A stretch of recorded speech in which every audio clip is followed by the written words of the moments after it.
Pasca debat Capres jilid pertama, calon presiden nomor urut 1 Anies Rashid Baswedan semakin agresif untuk melakukan kampanye khususnya di wilayah Pulau Jawa. Seminggu terakhir, Anies berkampanye dan belusukan di Pulau Sumatera, tepatnya di 4 provinsi. Tidak hanya meminta aspirasi masyarakat, tetapi juga menyampaikan gagasan tentunya. Dan yang paling menarik adalah 4 provinsi ini menjadi 4 provinsi yang menjadi gelumbung suara untuk Prabowo Subianto pada Pilpres 2019. Apakah Anies memanfaatkan momentum pasca debat dan untuk merebut suara Prabowo di Pulau Sumatera?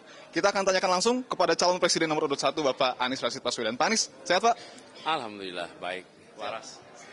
Pak Anies, kita tahu, kita mengikuti kampanye Pak Anies, seminggu terakhir Bapak menyerap aspirasi masyarakat khususnya di Pulau Sumatera, Pak, ada 4 provinsi. Sejauh ini permasalahan apa yang Bapak tangkap di Pulau Sumatera dan gagasan apa yang kemudian akan Bapak bawa Pak untuk memperbaiki permasalahan tersebut?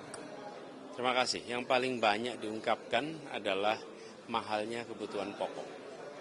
Di pasar yang selalu kami datangi, mereka mengeluhkan tentang harga-harga yang mahal. Kemudian keluarga-keluarga juga begitu.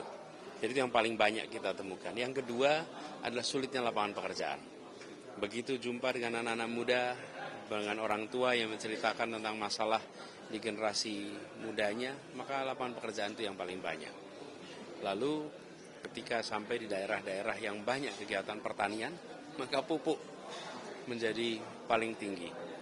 Ini juga kita temukan, pertanian itu kan ada perkebunan, ada, kalau bicara pertanian secara luas ya, ada peternakan, ada perikanan, pupuk itu yang paling banyak dikeluhkan. Jadi, dan itulah agenda utama kami, bahwa perubahan ini adalah berbicara tentang mengubah mahalnya kebutuhan pokok menjadi murah, karena tata niaganya akan diperbaiki.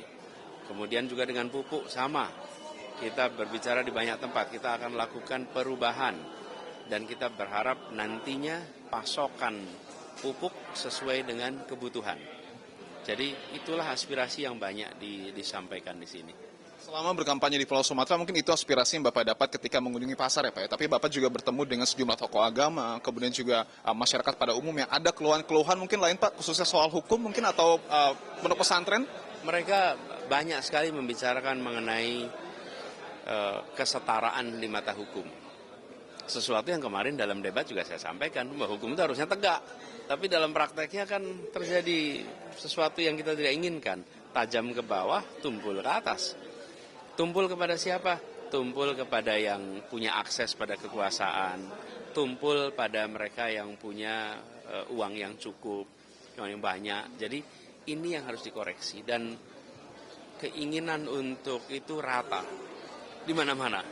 Dan keinginan untuk pemberantasan korupsi itu supaya kembali diseriusi. Jadi mereka melihat dulu kita pernah serius soal memberantas korupsi.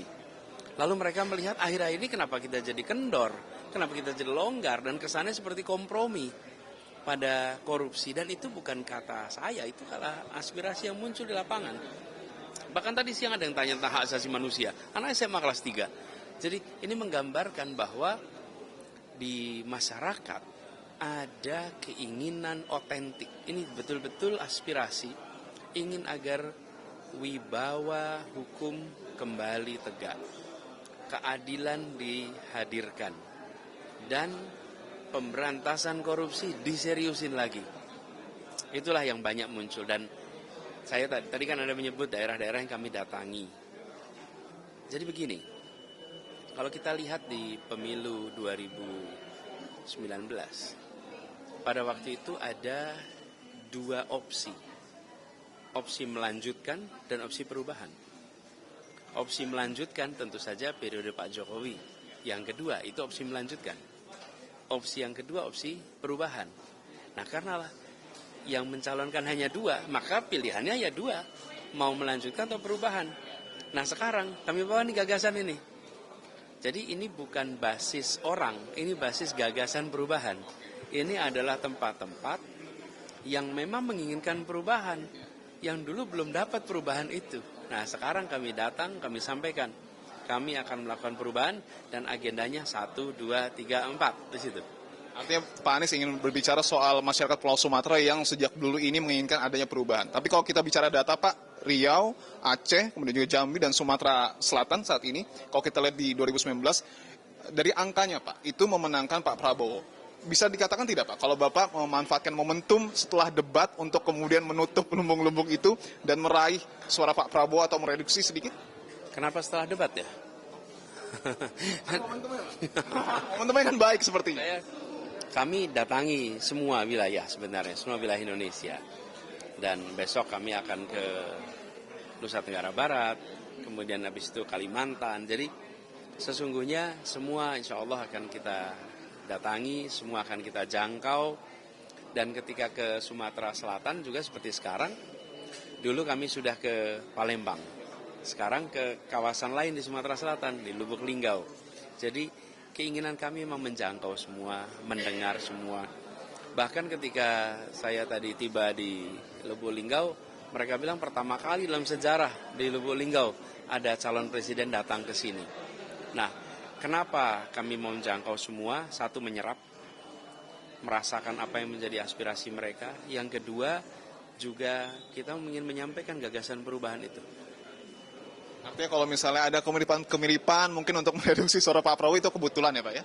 Ya, kami terus akan mendorong gagasan perubahan ini dan kita akan datangi semua tempat dan kami tawarkan, lihat kondisi sekarang, mau diteruskan atau mau perubahan. Jadi ketika menawarkan perubahan itu bukan tanpa konteks. Harga mahal, ya. Lapangan pekerjaan sulit, ya oke, mau diteruskan.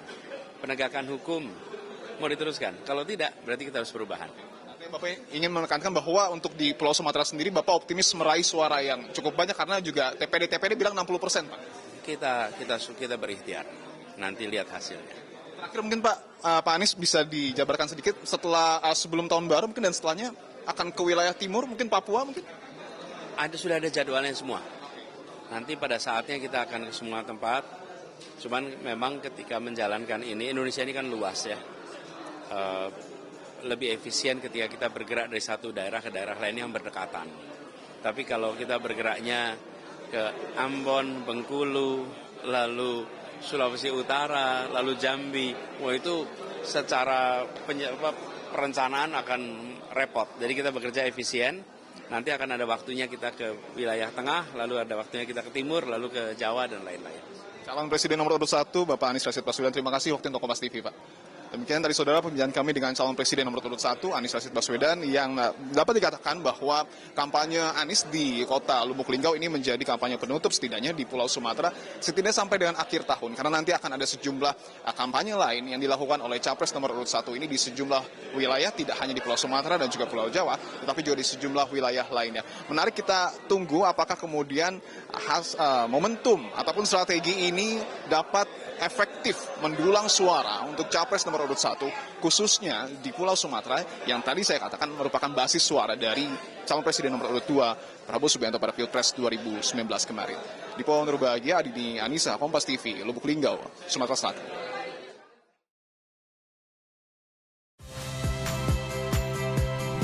Saya Aldin Fridianto.